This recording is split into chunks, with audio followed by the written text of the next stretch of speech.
দাম্পত্য জীবনে ধৈর্য থাকতে হবে। স্বামী অনেক উল্টাপাল্টা করবে, সবর করতে হবে, মনে করতে হবে এর চাইতে অমানুষও পৃথিবীতে আছে। আবার স্ত্রী অনেক উল্টাপাল্টা করবে, সেক্ষেত্রেও সবর করতে হবে, মনে করতে হবে যে এর চাইতে অমানুষ অনেক আছে, এবং নিজেকে সান্ত্বনা দিতে হবে। অনেক ক্ষেত্রে কৌশলী হইতে হবে, বিশেষ করে দাম্পত্য জীবনে কৌশল ছাড়া আপনি সুখী হতে পারবেন না। আশরাফ আলী থানভী রহমাতুল্লাহ একটা ঘটনা বলেছেন সম্ভবত একবার, যে ওনার কাছে এক ব্যক্তি এসে বলল, হুজুর আমার বাসায় যে মহিলা আছে আমার স্ত্রী, এই ভদ্র মহিলা আমি বাহির থেকে গেলেই কোনো কারণ ছাড়া অযথাই আমার উপরে সে চড়াও হয় এবং খুব বাজে ব্যবহার করতে থাকে। আমি আপনার ওয়াজটা শুনে একটু সবর করার চেষ্টা করি, কিন্তু কত পারা যায়, পারি না। আপনি একটু আমাকে বুঝায় বলেন তো আমি কি করতে পারি। তখন উনি বললেন যে আপনাকে একটা বুদ্ধি শিখাই। বাসায় ঢোকার আগে দরজার সামনে গিয়ে কয়েক সেকেন্ডের জন্য আপনি একটু মাথাটা নত করবেন, করে কল্পনার জগতে ডুব দিবেন। ডুব দিয়ে নিজেকে নিজে বলবেন যে আমি এখন দরজা খোলার সাথে সাথে কথার কথা একটা কুকুর আমার বাসায় আছে, কুকুরটা আসবে, তো কুকুর মানুষ দেখলে ঘেউ ঘেউ করে, এটা করবে। এটা আপনি শুধু মাথায় মনে মনে চিন্তা করবেন। এরপরে খোলার পর মানুষকে কুকুর মনে করে ছোট করা না, মানে এটা জাস্ট একটা ট্রিটমেন্ট, যে আমি মানুষ না, মনে করলাম যে একটা মানুষের বাসায় একটা কুকুর আছে, তো কুকুরটা আমাকে ঘেউ ঘেউ করবে, এটা তোমার মনে করবা। মনে করার পর এরপরে দরজা নক করবা। বউ খোলার পর যদি তোমার সাথে ঘেউ ঘেউ করে, তুমি সাথে সাথে ওই যে তোমার ধ্যান, ওই ধ্যান কল্পনার জগতে ডুব দিবা। ডুব দিয়া তোমার স্মৃতিতে আনবা যে একটা কুকুর আমি রাস্তা দিয়ে যাচ্ছি বা কোথাও গেছে, এখন ঘেউ ঘেউ করতেছে, তো কুকুর ঘেউ ঘেউ করলে আমার সমস্যাটা কি, এটা তুমি মনে করবা। তো স্বামী বাসায় গেছে, যা দরজা খুলছে, দরজা নক করার আগে ওইরকম কল্পনা করছে, স্ত্রী দরজা খুলছে, যথারীতি জামা কাপড় খোলার পর শুরু হয়ে গেছে বিশ্বযুদ্ধ, ঠুসঠু শুরু হয়ে গেছে। যখন এগুলো শুরু হয়ে গেছে, ভদ্রলোক সাথে সাথে চোখ বন্ধ করে ওই ধ্যান করা শুরু করে দিছে, যে হুজুর বলে দিছে যে আমার তো এরকম একটা পরিস্থিতি আমি কল্পনা করতে হবে, করলো। তো করার পরে লোকটা হেসে দিছে। বউ চিন্তা করলো ব্যাপার কি, প্রতিদিন হামলা পাল্টা হামলা হয়, গোলা বারুদ এখান থেকে গেলে ওখান থেকেও কিছু আসে, আজকে দেখে একটা মিটমিট করে হাসে, কাহিনী কি? স্ত্রীর তো মেজাজ আরো গরম হয়ে গেছে, সে যত গরম হয় এ দেখে আরো বেশি হাসে। তখন বলল, ধরছে একটু ঠান্ডা হয়ে, স্ত্রী দেখছে না রাগারাগি করতে হচ্ছে না, বলো কাহিনী কি বলো। স্বামী তো বলে না, একটা পর্যায়ে বলে দিছে যে আসলে হুজুর আমাকে এটা শিখাই দিছে, এরপর থেকে আমার কাছে তোমার সব রাগ ঝাক বকা ঝকা এগুলো সব আমার কাছে একেবারে পান্তাবাদের পানি মনে হয়, আমার বরং আরো হাসি আসে। এর পর দিন থেকে আর ওই ভদ্রলোক বাড়িতে ঢুকলে বউ বেচারা ঝগড়া করতে গেলেও আবার গলা থেকে ফেরত চলে যায়, কারণ ঝগড়া করলেই তো কল্পনা এসে অন্য কিছু হবে। এই কথা শুধু মহিলাদের জন্য বলছি, মা বোনদের রাগ করার কোনো কারণ নাই। একই কথা পুরুষদের বেলায় হতে পারে, অনেক পুরুষ আছে এরকম ছেঁচড়ার মতো গেউ গেউ করে কি করে না। তো তাদের বেলায় যদি মহিলারা এই একই পদ্ধতি অ্যাপ্লাই করেন, ইনশাআল্লাহ অন্তত ওই গেউ গেউটা থামানোর জন্য ওষুধের কাজ দিবে। তো খোলাসা কথা হলো, সবর থাকতে হবে। রাগ হলে পাল্টা রাগ দাম্পত্য জীবনে কখনো সুখ আসার কারণ হয় না। দাম্পত্য জীবনে স্বামী হোক আর স্ত্রী হোক, ধৈর্য ধারণ করতে না পারলে কখনো শান্তি পাওয়া যায়, ধৈর্য ধারণ করতে হয়। এর আগে আমি একাধিকবার বলেছিলাম, মৌলভীবাজারে এক মাহফিলে গিয়েছি, এক চেয়ারম্যান সাহেব এসে বললেন, হুজুর নতুন নির্বাচিত হয়েছি, মাত্র 10 দিন হলো দায়িত্ব বুঝে পেয়েছি, এই 10 দিনে আমার কাছে বিবাহ ভাঙার বিচার এসেছে 25টি, আর যেগুলো আমার কাছে আসে নাই সেগুলোর হিসাব তো আমি জানি না। তাহলে দাম্পত্য সম্পর্কগুলো কত ঠুনকো হয়ে যাচ্ছে, স্বামী স্ত্রীর মধ্যকার সম্পর্ক কত দুর্বল হয়ে যাচ্ছে, পরিবারগুলো কিভাবে ভেঙে খান হয়ে যাচ্ছে, পারিবারিক শান্তি কিভাবে দূর হয়ে যাচ্ছে, সেটা আজ আমাদের চিন্তা করার বিষয়। মোহতারাম হাজরিন, আমি আগেই বলেছি, এই পৃথিবী নির্মল সুখের কোনো জায়গা না। এখানে যে যত বড় ক্ষমতার মালিক হোক, যে যত বড় সম্পদের মালিক হোক, তার সুখের মধ্যে কোনো দুঃখের লেশ থাকবে না, এটা কোনোদিনই সম্ভব নয়। এখানে মানুষ ভোগ করবে, ভোগের পেছনে কষ্ট থাকবে, গোলাপের পাশাপাশি কাঁটা এখানে থাকে। অতএব এই দুনিয়ার জীবনে নির্মল সুখ নাই। এরপরও আল্লাহ তাআলা সুখ বলতে কিছু যদি মানুষকে দেন, শুধু সুখ নয়, দুঃখ যেটা মানুষের জীবনকে শেষ করে দিতে পারে, সেটা যদি মানুষের জীবনে হয়, দাম্পত্য জীবনের সময়টার উপর নির্ভর করে বলা যায় একটা মানুষ সুখী না দুঃখী। দাম্পত্য জীবনের আগে অথবা স্ত্রীর মৃত্যুর পরের যে জীবন আছে, এই জীবনটাকে খুব একটা মূল্যায়নে আনা হয় না যে এটাতে সে সুখী না দুঃখী। অতএব যারা বিবাহ করেছেন, যারা বিবাহ করবেন, উভয়ের জন্য কমন কিছু বার্তা আছে ভাই। কোরআন এবং হাদিসের আলোকে 10টি টিপস দিতে চাই, 10টি পরামর্শ দিতে চাই কোরআন এবং হাদিসের আলোকে, যে পরামর্শগুলো যদি আমাদের জীবনে বাস্তবায়ন করা যায়, দাম্পত্য জীবনে আল্লাহ তাআলা আমাদেরকে সুখ এবং শান্তি দিবেন ইনশাআল্লাহ। মোহতারাম হাজরিন, দাম্পত্য জীবনে যদি কেউ সুখী হয়, তাহলে এই ব্যক্তি সুখী। একজন মানুষ ছাত্র জীবনে হয় খুব বেশি সুখী ছিলেন না, হয়তো তার কেরিয়ারটা খুব ভালো করে তথাকথিত সমাজ যেটাকে গড়ে তোলার কথা বলে সেরকম কেরিয়ার গড়ার সুযোগ তিনি পান নাই। চাকরি জীবনে হয়তো তিনি খুব বেশি মোটা অঙ্কের স্যালারি পান না, ভালো কোনো পদ পান নাই, প্রমোশন হয় নাই। কিন্তু ঘরে তার যে স্ত্রী আছেন, এই স্ত্রী তাকে অনেক ভালোবাসেন, অনেক তার কেয়ার করেন, মন খুলে তাকে স্নেহ করেন, মমতা দেন, তার সুখ দুঃখে তার পাশে থাকেন। আবার একইভাবে একজন স্ত্রী, তার জীবনে হয়তো অনেক অপ্রাপ্তি আছে, কত মেয়ে আমাদের সমাজে আছে যে বাবা দ্বারায় মা দ্বারায় অবহেলিত, ভাই বোন দ্বারায় অত্যাচারিত, নানা দিক থেকে সে কষ্টে আছে, কিন্তু তার স্বামীটা তাকে কেয়ার করে, মহব্বত করে, ভালোবাসে, স্নেহ করে, তার যত্ন নেয়, এই মহিলার সমস্ত দুঃখ দূর হয়ে যায়। ঠিক না ঠিক? তার বেঁচে থাকার একমাত্র অবলম্বন তার জীবন সঙ্গী। অতএব নবী করিম সাল্লাল্লাহু আলাইহি ওয়াসাল্লাম যে বলেছেন, আদ-দুনিয়া কুল্লুহা মাতা ওয়া খায়রুল মাতা'আদ দুনিয়া আল মারআতুস সালিহা, উত্তম জীবন সঙ্গিনী দুনিয়াতে যত মানুষের আনন্দের মাধ্যম হতে পারে, সুখের উপকরণ হতে পারে, এর মধ্যে সবচেয়ে বড় সুখের উপকরণ, আনন্দের মাধ্যম হলো, তৃপ্তির জায়গা হলো একজন ভালো জীবন সঙ্গিনী। একই কথা মহিলাদের জন্য প্রযোজ্য। তার জীবনের সবচেয়ে বড় প্রাপ্তি হলো একজন ভালো জীবন সঙ্গী পাওয়া। ঠিক না ঠিক? দাম্পত্য জীবনে যদি কেউ দুঃখী থাকে, তাহলে তার শিক্ষা জীবনে সে অনেক ভালো করেছে, সবগুলো ক্লাসে সে ফার্স্ট হয়েছে, অনেক ভালো রেজাল্ট করেছে, কর্মজীবনে মাশাআল্লাহ অনেক বড় অফিসার হয়েছে, অথবা অনেক বড় ব্যবসায়ী হয়েছেন, সফল উদ্যোক্তা হতে পেরেছেন, অনেক পয়সা কড়ি কামিয়েছেন, সমাজে অনেক সুনাম সুখ্যাতি আছে, কিন্তু বাসায় বিশ্বযুদ্ধ লেগেই থাকে। এই লোকটাকে সমাজ তো পরের কথা, আমরা কোন মানুষ এমনকি সে নিজেও কখনো নিজেকে সুখী ভাবতে পারে? মোহতারাম হাজরিন, অতএব দুনিয়ার জীবনে যেটুকুন সুখ আছে সেটুকুন সুখ যদি ভোগ করতে চান, তাহলে দাম্পত্য জীবনে সুখী হওয়ার পথে আপনাকে হাঁটতে হবে। আল্লাহ তাআলা আমাদের সবাইকে দাম্পত্য জীবনে সুখী হওয়ার তৌফিক দান করুন। বেশিরভাগ উলামায়ে কেরাম, বেশিরভাগ হুজুররা দাম্পত্য জীবনে অনেক বেশি সুখী আলহামদুলিল্লাহ। এবং এই সুখের যে রহস্য আছে সে রহস্যটা আজকে ফাঁস করতে চাই কোরআন এবং হাদিস থেকে। নম্বর 1, প্রথম কাজ হলো জীবন সঙ্গী নির্বাচনে সঠিক সিদ্ধান্ত নিতে হবে। সুখী দাম্পত্য জীবনের জন্য সর্বপ্রধান শর্ত এটি। আপনার জীবন সঙ্গিনী কাকে বিবাহ করবেন, এটা নির্বাচনে বিচক্ষণতার পরিচয় দিতে হবে। যুবকদেরকে বলছি, যৌবনের একটা ভ্রম আছে, যা দেখে সেটাতেই পাগল হয়ে যায় এবং মনে হয় যে একে পেলে আমি বোধহয় রাজ্যের সব সুখ আমার ঘরে তুলতে পারবো, আর একে যদি আমি হারিয়ে ফেলি, এর যদি কোথাও বিয়ে হয়ে যায়, তাহলে আমার লাইফ পুরাই চুনা চুনা শেষ। এরকম একটা রোগ যুবকদের মধ্যে আছে না নাই? এটা ইবলিস সৃষ্টি করে। এটা কে সৃষ্টি করে? ইবলিস সৃষ্টি করে। এবং আমাদের সমাজে যে প্রবণতা আজকাল চলছে, আমি সব সময় বলি, এবং এই কথা সমাজের আরো অনেকেই বলেন, যে আজকাল বিয়ে শাদী সাধারণত মানুষের সাথে মানুষের খুব কম হয়। বিয়ে হয় ময়দার বস্তার সাথে টাকার বস্তার। এক পক্ষ থাকে ময়দার বস্তা, আরেক পক্ষ থাকে টাকার বস্তা। অতএব ময়দার বস্তা খোঁজে, ময়দা না, টাকা না, বস্তা, মানে কত বেশি থাকে। ছেলে একেবারে দেখতে শুনতে কুশ্রী বিশ্রী, অনেক ফ্যাটি, সমস্যা, পড়ালেখা ভালো না, অনেক অসুবিধা, কিন্তু পয়সাটা আছে।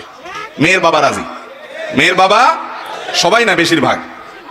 আর জাত বংশ কিছু থাকুক আর না থাকুক, আল্লাহর নাম রাসূলের হাদিসের কথা মুখ দিয়ে আসুক বা না আসুক, পড়ালেখা বা অন্য কোনো কিছু থাকুক আর না থাকুক, আটা আগা গোড়া একটা আটার বস্তা সাজগোজ করে আটার বস্তা বানিয়ে ফেলেছে। সেটার জন্য ছেলেরা অস্থির এবং পাগল। ঠিক না ঠিক? মানুষ খোঁজা হয় কম, মেয়ের বাবাও মানুষ কম খোঁজে, ছেলের বাবাও মানুষ কম খোঁজে। ভাইরা আমার, আজকাল ঘরে ঘরে অশান্তির একটা অন্যতম প্রধান কারণ হলো এটি, জীবন সঙ্গী নির্বাচনে আমরা ভুল করি। নবী করিম সাল্লাল্লাহু আলাইহি ওয়াসাল্লাম বলেছেন, ফাজফার বিজাতিদ দ্বীন।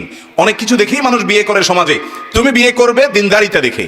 আল্লাহর শপথ করে বলছি, আল্লাহর শপথ করে বলছি, আল্লাহর শপথ করে বলছি, দাম্পত্য জীবনের সুখের মূল চাবিকাঠি এই জায়গাটা। যেই জীবন সঙ্গী, যে জীবন সঙ্গিনী তার খুঁটাটা এক জায়গায় গাড়া আছে, সে আল্লাহর কাছে নিজেকে সারেন্ডার করে ফেলেছে, আপনি তাকে ধরতে পারবেন, ধরার একটা জায়গা আছে। সে বেলাইনে যাবে, আল্লাহর নির্দেশ দেখাবেন, সে লাইনে আসতে বাধ্য হবে। সে উল্টাপাল্টা করবে, আল্লাহর নিষিদ্ধ আপনি কোরআন থেকে দেখাবেন, সে আসতে বাধ্য হবে, কারণ তার খুঁটা এক জায়গায় গাড়া আছে। আর যার খুঁটা কোথাও গাড়ায় নাই, সে প্রবৃত্তির গোলামি করে। আজকে আপনাকে ভালো লেগেছে, কালকে লাগবে না। অতএব আজকে আপনাকে কেয়ার করেছে, কালকে শত্রুতা করবে। এটাই বাস্তবতা। অতএব কোনো মেয়ের মধ্যে, কোনো ছেলের মধ্যে যদি আল্লাহর ভয় থাকে, তাকওয়া থাকে, ঈমান থাকে, নামাজ থাকে, দিনদারি থাকে, তার চাইতে বেটার কোনো জীবন সঙ্গী হতে পারে? ভাইরা আমার, আমরা বেশিরভাগ মানুষ এই জায়গায় মানুষের রূপ, মানুষের লাবণ্য, মানুষের শারীরিক সৌন্দর্য, মানুষের আর্থিক সঙ্গতি, এগুলো যেই কোনো মুহূর্তে আসে এবং যায়। বিশেষ করে রূপ লাবণ্যের যে বিষয়টি আছে, এটি একসময় হারিয়ে যায়। ঠিক না ঠিক? যাদের রূপ লাবণ্য দেখে আপনি অস্থির হচ্ছেন, পাগলপরা হয়ে যাচ্ছেন, মা বাবাকে অসন্তুষ্ট করছেন, কোরআন হাদিসকে আপনি জলাঞ্জলি দিয়ে দিচ্ছেন, সেই রূপ লাবণ্য কি চিরকাল থাকে? চিরকাল থাকা তো পরের কথা, আপনার কাছেই কয়দিন পরে মাটি মনে হবে।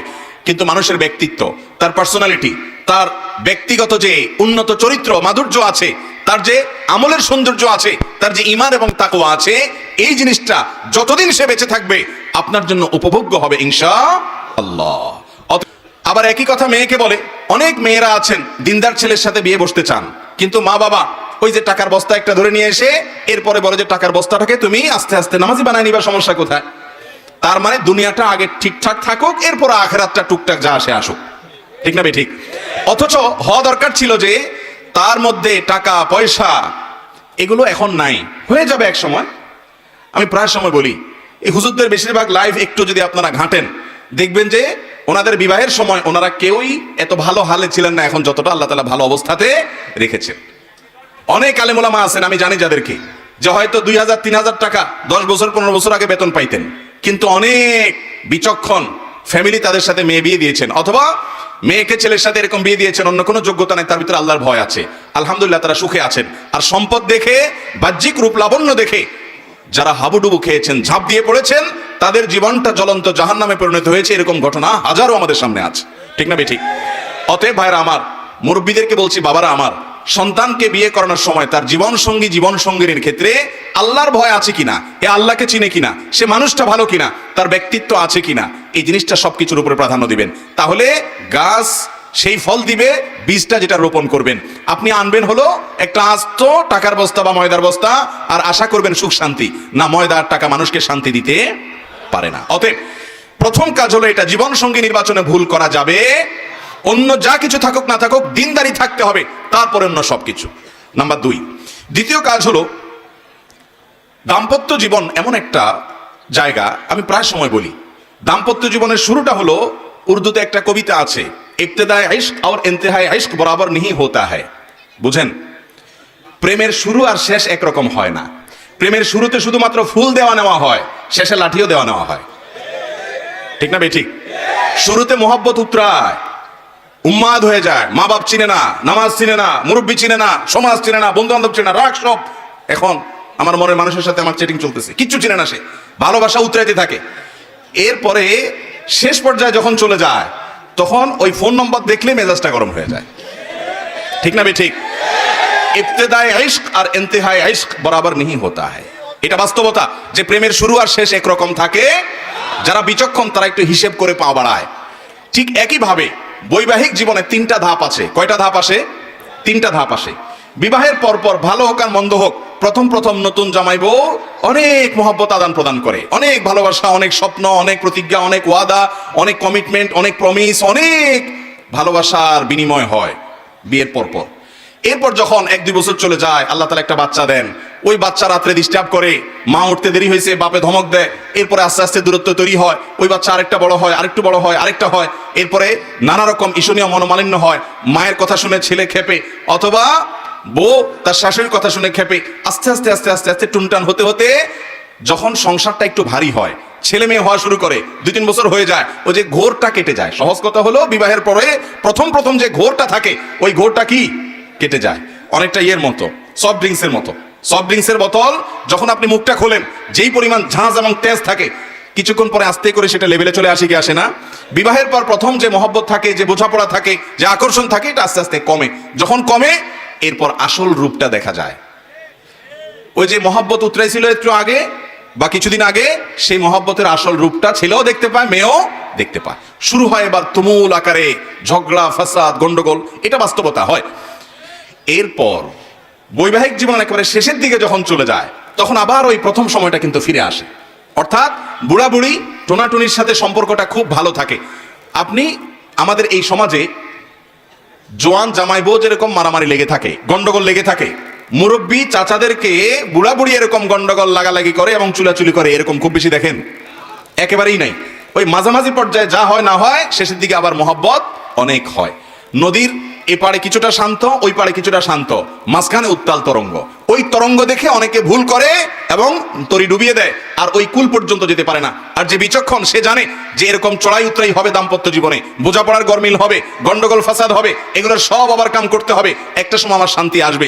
বিশেষ করে মা বোনদের একটা সমস্যা হলো যে পরের ঘর করতে গিয়ে নানা রকম ঝামেলা তৈরি হয়। তখন তারা কি করে, না এসব আর করবো না, আমি চলে যাই। এভাবে যে বেশিরভাগ মেয়ে পরবর্তীতে আফসোস করতে হয়। আর এই কারণে দাম্পত্য জীবনের সুখের দ্বিতীয় মন্ত্র হলো সবর এবং শুকর। এই দুইটা অভ্যাসকে নিজের জীবনে আনতে হবে। যাদের মধ্যে সবর নেই, যাদের মধ্যে কৃতজ্ঞতা নেই, এরা কখনো দাম্পত্য জীবনে সুখী হতে পারে। দাম্পত্য জীবনের সুখের অন্যতম মূল মন্ত্র হলো সবর করা। কারণ দুই ফ্যামিলির দুইজন মানুষ একত্রে সংসার করবে, এক ছাদের নিচে থাকবে, জীবন কাটাবে, সব কিছু ব্যাটে বলে কিয়ামত পর্যন্ত কোনোদিনই হবে। আপনি আমি কে? নবী করিম সাল্লাল্লাহু আলাইহি সাল্লামের সাথে তার স্ত্রীদের সাথে উম্মুল মুমিনিনদের সাথে ছোটখাটো বিষয় নিয়ে মান অভিমান হয়েছে না হয় নাই? বহুত হয়েছে।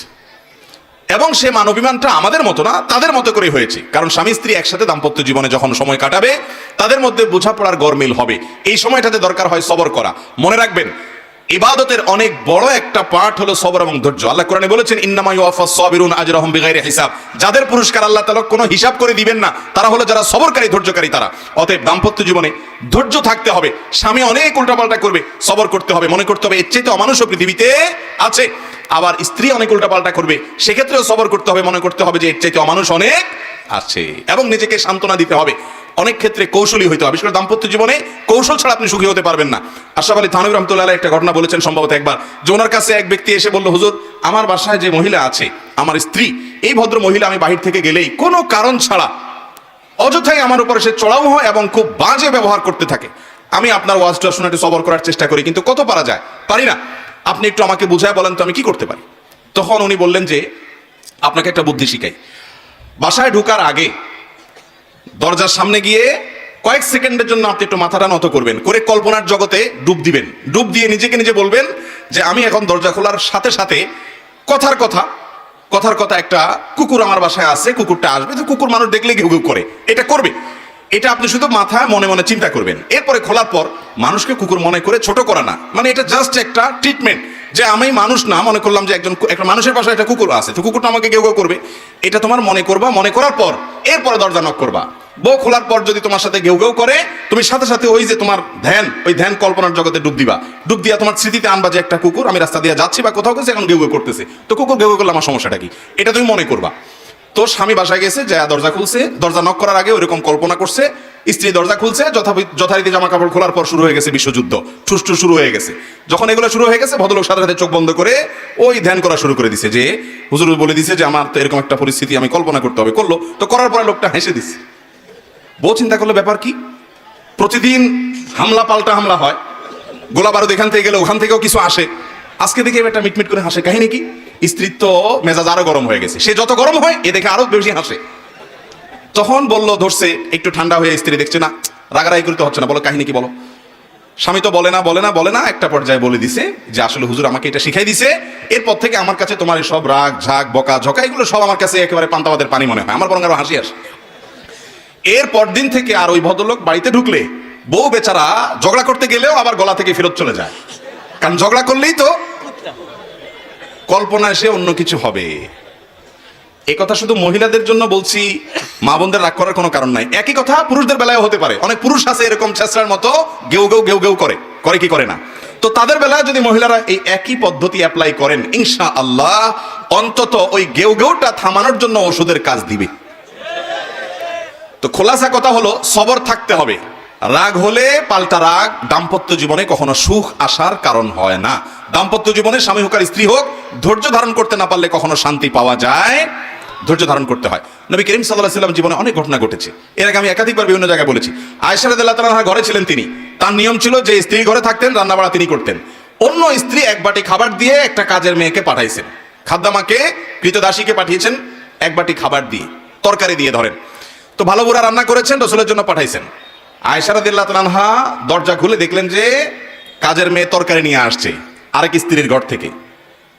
তো এই টাইমে যে কোনো মানুষই, যে কোনো মহিলারই মাথা গরম হওয়ার কথা। আমার বাসায় আজকে উনি থাকবে, আমি যা খাওয়াবো, তুমি আবার ওখান থেকে এক বাটি দিয়ে ভালো হওয়ার চেষ্টা করতেছো। উনি বাটিটা ধরে ছুঁড়ে ফেলে দিলেন। বাটির সব তরকারি তো গেছে, বাটিও দুই টুকরা হয়ে গেছে, কাঁচের বাটি ছিল।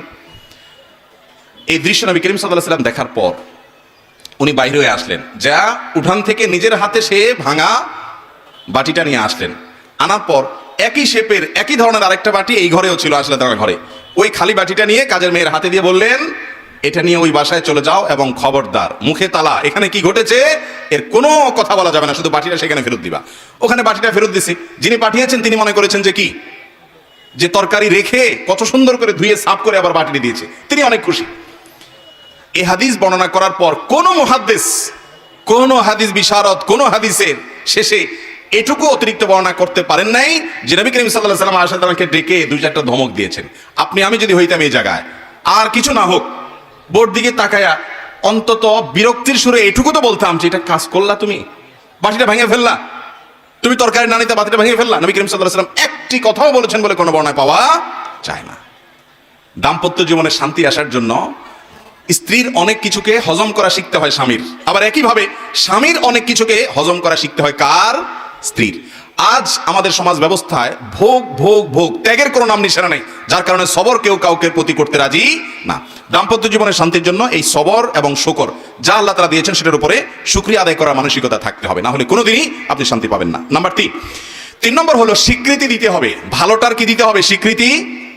আল্লাহ তাআলা পৃথিবীতে এমন একজন মানুষও তৈরি করেন নাই যে মানুষের মধ্যে ভালোর কোনো লেশ নাম নিশানা কিছুই নেই।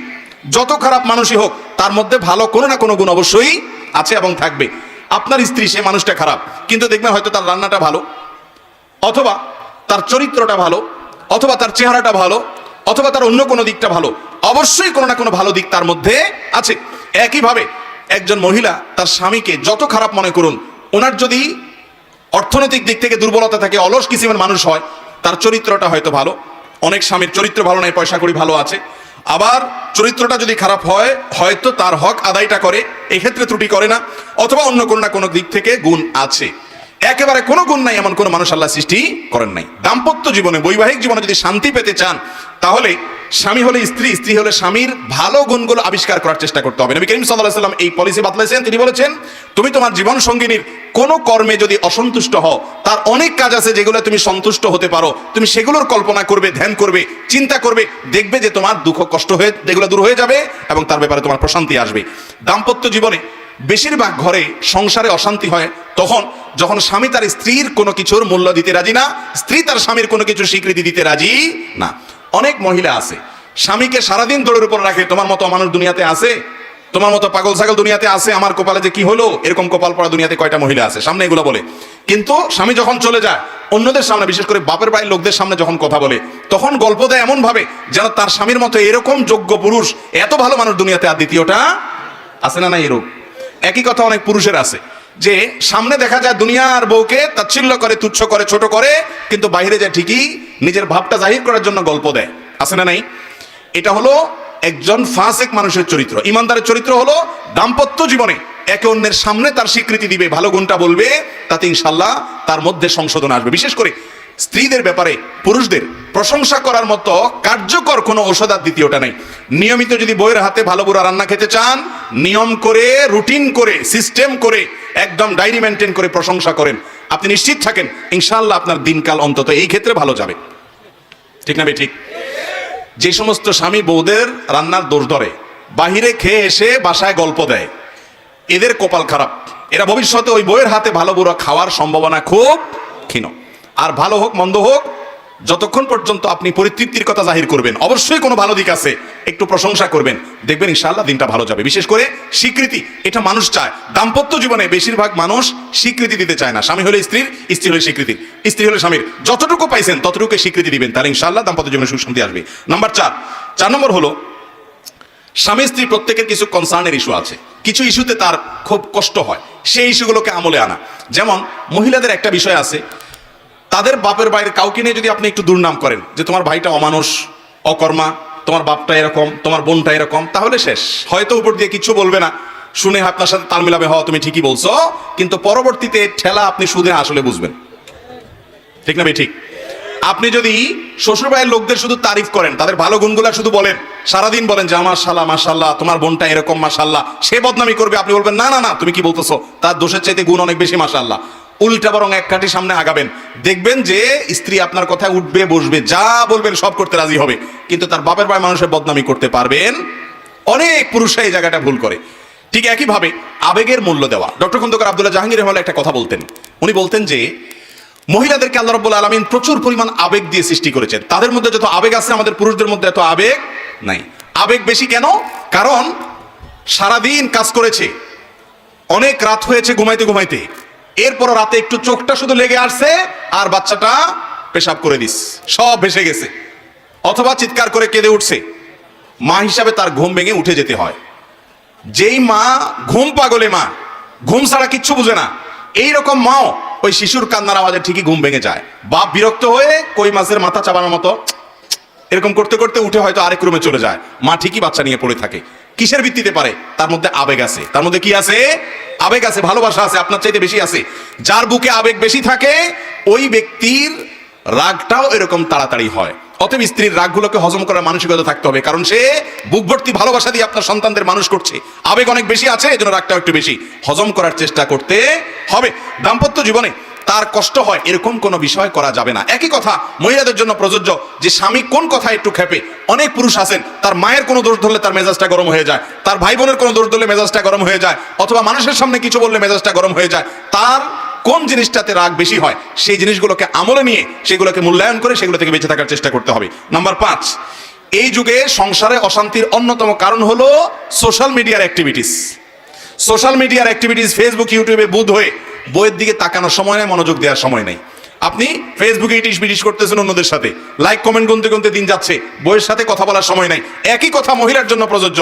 মহিলা দেখা যাচ্ছে যে ওই সিরিয়াল দেখতে দেখতে শেষ, স্বামী আসছে দরজা খুলে দিছে বসো, আর সে দেখে আছে ওইদিকে। এই যে মহিলারা টেলিভিশন এবং মহিলাদের মধ্যে সোশ্যাল মিডিয়ার এডিকশন আজকাল বেড়েছে, পুরুষদের মধ্যেও।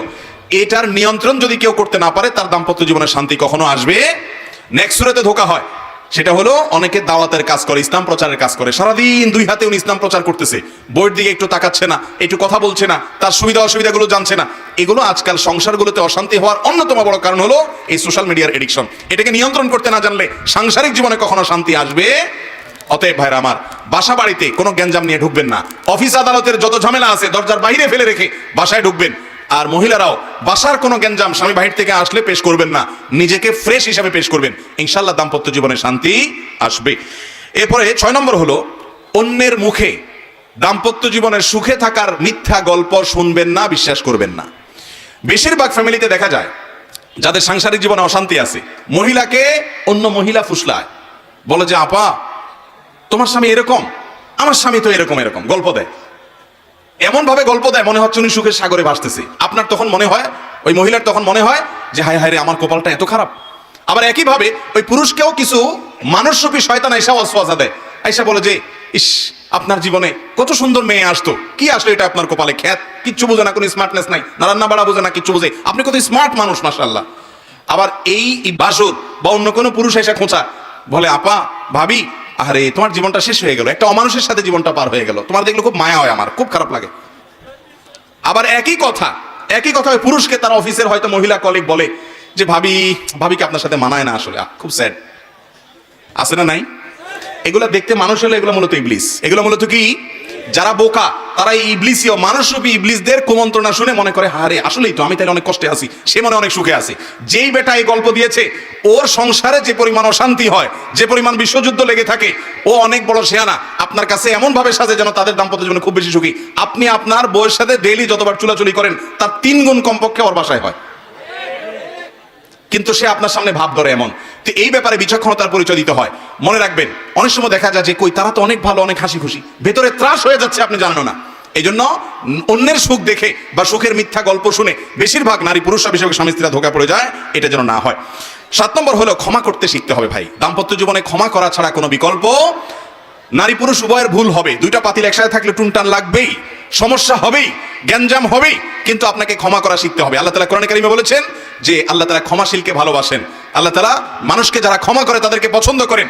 আপনি যদি চান যে আল্লাহ আপনাকে পছন্দ করুক, আপনি তাকে ক্ষমা করা শিখতে হবে। অনেক পুরুষ আছে বলে যে না আমার মাথা অনেক নষ্ট, মাথা অনেক গরম হয়ে গেছে, আমি এটা কোনোভাবে ছাড় দিতে রাজি না।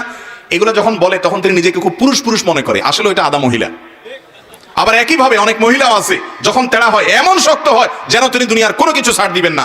এগুলো সবগুলো হলো ভুল ভাইরা আমার। দাম্পত্য জীবনে একে অন্যকে ক্ষমা করা শিখতে হয় যে ঠিক আছে যা হয়েছে হয়েছে, আমি মাফ করে দিলাম। এই উদারতা দেখাইতে পারলে শান্তি আসবে, আর না হলে শান্তি আসবে না। আপনি নিজের ভিতরে ক্ষোভ জিয়ে রাখবেন, কষ্টটা আপনার হবে, ক্ষমা করে দিবেন, ফ্রেশ টেস্টটা আপনার আসবে ইনশাআল্লাহ। 9 নম্বর হলো আল্লাহর কাছে দোয়া করতে হবে। কি করতে হবে ভাই? দোয়া করতে হবে। সূরা ফুরকান আয়াত নম্বর 74 জীবনের তরে পড়বেন। যারা বিবাহ করেন না এখনো, যুবকরা এখন থেকে পড়েন। আমার বুঝজ্ঞান হওয়ার পর থেকে এই আয়াত যেদিন আমি জানছি ওর পর থেকে আজও পর্যন্ত, বিয়ে পর্যন্ত তো কন্টিনিউয়াসলি পড়তেছি, এরপরেও পড়ি। এই দোয়াটা কখনো ছাড়বেন না। রব্বানা হাবলানা মিন আজওয়াজিনা ওয়া যুররিয়াতিনা কুররাতা আয়ুন ওয়াজআলনা লিল মুত্তাকিনা ইমামা। আল্লাহ আমার সন্তান এবং পরিবারকে আপনি এমন বানিয়ে দেন যেন তাদের দিকে তাকালে আমার চোখ জুড়ে যায়, নয়ন জুড়িয়ে যায়, শান্তি হয়, দিলটা ভরে যায়, এরকম পরিবার আমাকে দিয়েন। এই দোয়াটা আল্লাহর কাছে করবেন এবং আল্লাহ যেন আমরা মুত্তাকিদের ইমাম হতে পারি এই দোয়া করবেন। বেশি বেশি এই দোয়া করবেন। সাধারণভাবে স্ত্রী স্বামীর জন্য, স্বামী স্ত্রীর জন্য আল্লাহর কাছে দোয়া কবুলের সময়গুলোতে দোয়া করবেন। এর মাধ্যমে ইনশাআল্লাহ দাম্পত্য জীবনে শান্তি আসবে। সর্বশেষ এবং 10 নম্বর পয়েন্ট হলো, বাসা বাড়িগুলোতে আজকাল আমার ব্যক্তিগত অবজারভেশন হলো, গত 1-2 বছর পর্যন্ত আমি দেখেছি ঘরে ঘরে দুষ্ট জিন এবং জাদুগ্রস্ত মানুষের সিরিয়াল পড়ে গেছে। ঘরে ঘরে, বিশেষ করে দাম্পত্য জীবনে অশান্তি লাগানোর জন্য জাদুটা খুব কুইকলি কাজ করে। জাদু সম্পর্কে কোরআন কারীম আল্লাহ তাআলা যে কয়টা আয়াত নাযিল করেছেন, হারুত মারুতের বাবিলের যে ঘটনা আল্লাহ উল্লেখ করেছেন, সেগুলোর মধ্যে মূল বিষয় যে কয়েকটা, তার প্রধান হলো, অন্যতম হলো যে দাম্পত্য জীবনে অশান্তির জন্য জাদুকে ব্যবহার করা হয়। আমাদের দেশে ঢাকা শহরে দেখবেন পিলারে পিলারে তান্ত্রিক অমুক, কামরূপ কামাখ্যা থেকে প্রশিক্ষণ প্রাপ্ত, দেখেন নাই? ফেসবুকে পোস্টগুলোতে দেখবেন কমেন্ট, আমি এরকম কমেন্ট দেখলে আগে ব্লক করি ওইটাকে, বিসমিল্লাহ পড়ি। এগুলো সবগুলো হলো এই সমাজের অনেক বড় মাপের ক্রিমিনাল। আমি সবসময় বলি, আমাদের দেশের আইন শৃঙ্খলা রক্ষাকারী বাহিনী যারা আছেন তাদের উচিত এই সমস্ত তান্ত্রিক লোকগুলোর ব্যাপারে অবজারভেশন করে, স্টাডি করে এদেরকে আইনের আওতায় আনা। ঘরে ঘরে অশান্তি সৃষ্টি করছে, জাদু এবং ব্ল্যাক ম্যাজিক করে করে সংসারে সংসারে খান খান করে দিচ্ছে, অশান্তি করে দিচ্ছে। গত সপ্তাহে এক দম্পতি আমার অফিসে এসেছেন। ওনারা বললেন যে ভাই, আমরা একে অন্যকে এত ভালোবাসতাম, যেটা কল্পনাতীত ছিল, কেউ কাউকে ছাড়া আমরা বাঁচতাম না, এমন একটা অবস্থা ছিল। আর এখন মহিলাও বলতেছে যে ওনাকে দেখলে আমার মনে হয় যে গায়ে আগুন জ্বালাই দিছে কেউ, আর স্বামীও বলতেছে একই অবস্থা আমার হয়। এই ধরনের ঘটনা একটি নয়, আমার কাছে অহরহ আসছে যে দিনরাত পরিবর্তন হয়ে গেছে।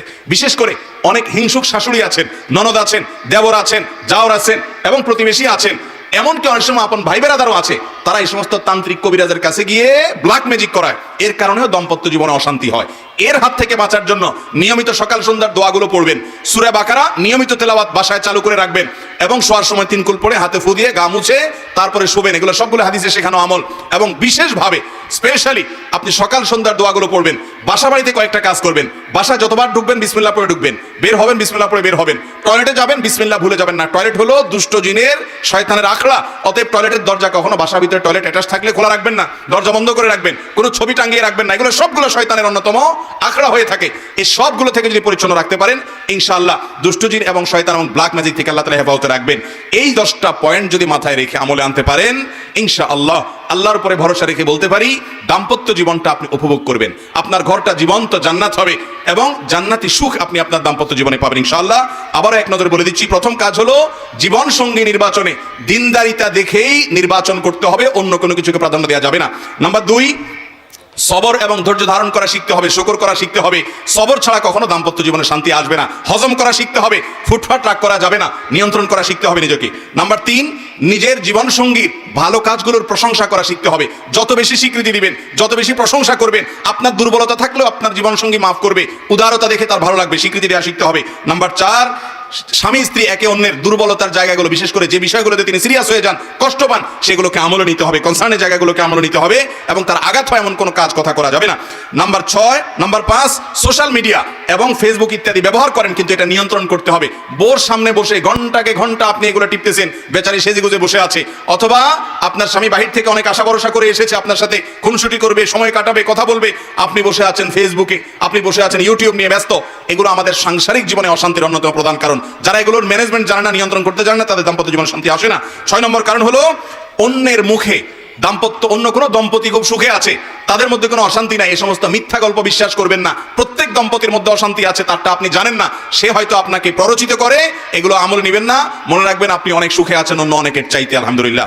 এই যে বিষয়টা মাথায় রাখতে হবে, অন্যদের সব গল্প শোনা যাবে না। 7 নম্বর হলো ক্ষমা করতে জানতে হবে। ক্ষমা না করলে দাম্পত্য জীবনে শান্তি আসবে না। যত ভুলই হোক, আল্লাহর কাছে যদি ক্ষমা চান, তাহলে আল্লাহর বান্দাকে ক্ষমা করতে হবে। এক মালিক তার কাজের লোককে, একবার ভুল হয়েছে, দ্বিতীয়বার ভুল হয়েছে, এরপরে বারবার সে মাপ চায়, মালিক মাফ করে দেয়। এরপরে অধীনস্থ বলেছে, মালিক বলেছে যে তোমাকে কয়বার আমি মাফ করব? তখন অধীনস্থ বললেন যে হুজুর, আপনি আমাকে ততবার মাফ করলেই চলবে, কিয়ামতের ময়দানে আল্লাহর কাছে যতবার আপনি মাপ চাওয়ার আশা, মাপ পাওয়ার আশা করেন। ঠিক একইভাবে আমরা কেউ ফেরেশতা না ভাই, অসংখ্য ভুলভ্রান্তি আছে। আমার স্ত্রী ভুল করেছে, আমার স্বামী ভুল করেছে, আমি তাকে ক্ষমা করা শিখতে হবে। ক্ষমা না করতে পারলে শান্তি পাবেন না। নাম্বার 8 নম্বরটা মিস হয়েছে আগে। 8 নম্বর হলো চাহিদা নিয়ন্ত্রণ করতে হবে, চাহিদাকে কন্ট্রোল করতে হবে। চাহিদা যদি কন্ট্রোল করতে না পারেন, শান্তি কখনো আসবে না। দুনিয়াতে নির্মল সুখ কেউ পায় না। অনেক মহিলারা এসে বলে, হুজুর আমার স্বামীটা অমানুষ, আমার শ্বশুরটা অমানুষ। আমি বলি ভাই, আল্লাহ তাআলা এই পৃথিবীতে আপনাকে যে কষ্টে রেখেছেন, এই কষ্টের একটা এন্ডিং আছে, এর একটা শেষ আছে। মৃত্যু হয়ে গেলে শেষ হয়ে যাবে, অনন্ত অসীমকালের শান্তি। আল্লাহ যদি আপনাকে খারাপ শাশুড়ি দিয়ে, খারাপ শ্বশুর দিয়ে, খারাপ স্বামী দিয়ে, খারাপ স্ত্রী দিয়ে পরীক্ষা নেয়, আপনি যেটা হজম করতে পারেন আর এর বিনিময়ে যদি অনন্ত অসীমকালের জান্নাত পেয়ে যান, তাহলে এটা কি লস প্রজেক্ট না লাভের প্রজেক্ট? অতএব চাহিদাকে কন্ট্রোল করতে হবে। বেশিরভাগ স্বামী স্ত্রী এই চাহিদা লাগামহীন হওয়ার কারণে এরকম অশান্তি হয়। আপনি আপনার স্ত্রীর কাছ থেকে যে চাহিদা, সেই চাহিদাকে আপনি কমান, স্বামীর কাছে যে চাহিদা সেটা আপনি কমান, শান্তি আসবে ইনশাআল্লাহ। 9 নম্বর হলো আল্লাহর কাছে দোয়া করবেন দাম্পত্য জীবনে সুখ শান্তির জন্য। আর 10 নম্বর হলো শয়তান এবং ব্ল্যাক ম্যাজিক, দুষ্ট জিনের যে প্রভাব বাসা বাড়িতে হয়, এগুলো থেকে নিয়ন্ত্রণ করার আমলগুলো করবেন। এই কাজগুলো করলে ইনশাআল্লাহ আল্লাহ তাআলা আমাদের দাম্পত্য জীবনে সুখ শান্তি দিবেন। আল্লাহ তাআলা আমাদের সবাইকে দাম্পত্য জীবনে সুখী হওয়ার, মানুষ হওয়ার এবং আনন্দময় জীবন উপভোগ করার তৌফিক আল্লাহ তাআলা আমাদের সবাইকে দান করুন। যে ব্যক্তি দাম্পত্য জীবনে যত বেশি সুখী, সে ব্যক্তি আল্লাহর কাছে তত বড় মুত্তাকি ইনশাআল্লাহ, যদি তার অন্যান্য বিষয়গুলো সব ঠিক থাকে। অতএব আল্লাহ তাআলার কাছে আমরা সবাই সুখী দাম্পত্য জীবন চাই কি চাই না? অতএব এই আমলগুলো আমরা করার চেষ্টা করব। আল্লাহ আমাকে আপনাকে আমাদের সবাইকে আমল করার তৌফিক দান করুন। জাযাকুমুল্লাহ ওয়া আখিরু দাওয়ানা আলহামদুলিল্লাহি রাব্বিল আলামিন।